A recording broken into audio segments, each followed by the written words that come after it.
cooking Tom Yum Soup with E.M. Calara. Uy, ba't ka ba nandyan? Kita ba ako? Blur. Ay, ano mo, ikot mo. Kanina ko nag-joke.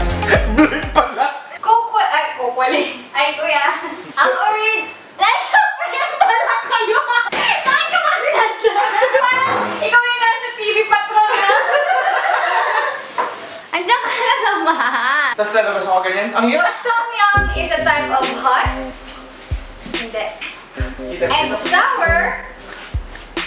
Pwede. Usually na niluluto with hipon or any kind of seafood. Since today, taghirap kami, we're cooking salmon lang naman. Salmon. So, nag-origin talaga ang Tom Yum sa Thailand. What if nasa Dalampasigan? I see. To start with our cooking show, eto ang mga ingredients na kailangan yung bilhin. Kaffir leaves. Kaffir! Huy! Kaffir! Don't cough there! Kaffir. Kuha lang kayo ng kapiraso.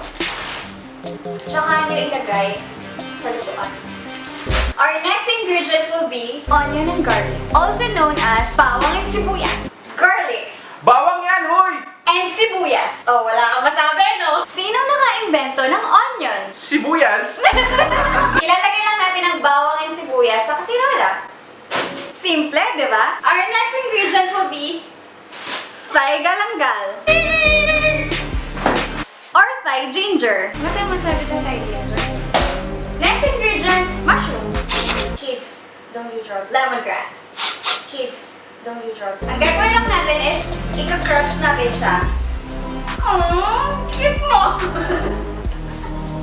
Crush ko siya eh. And of course, hindi makukumpleto ang ating ingredients kung wala ang hipon.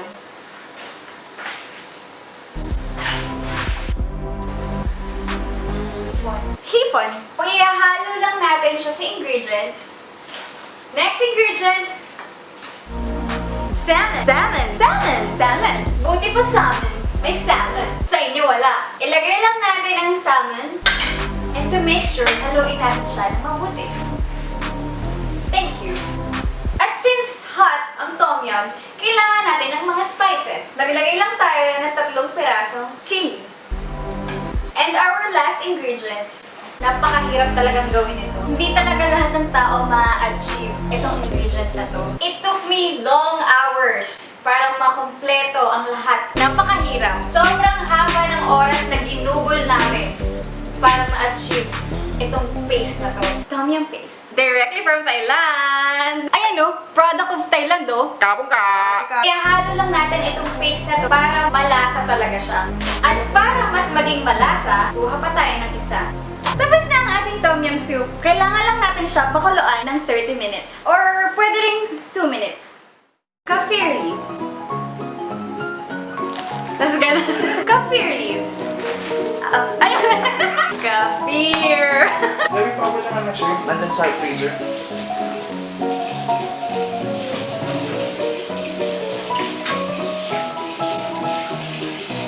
Yan. Kala ko hindi ko na alam yung tsura ng shrimp. Baliw. Hi guys!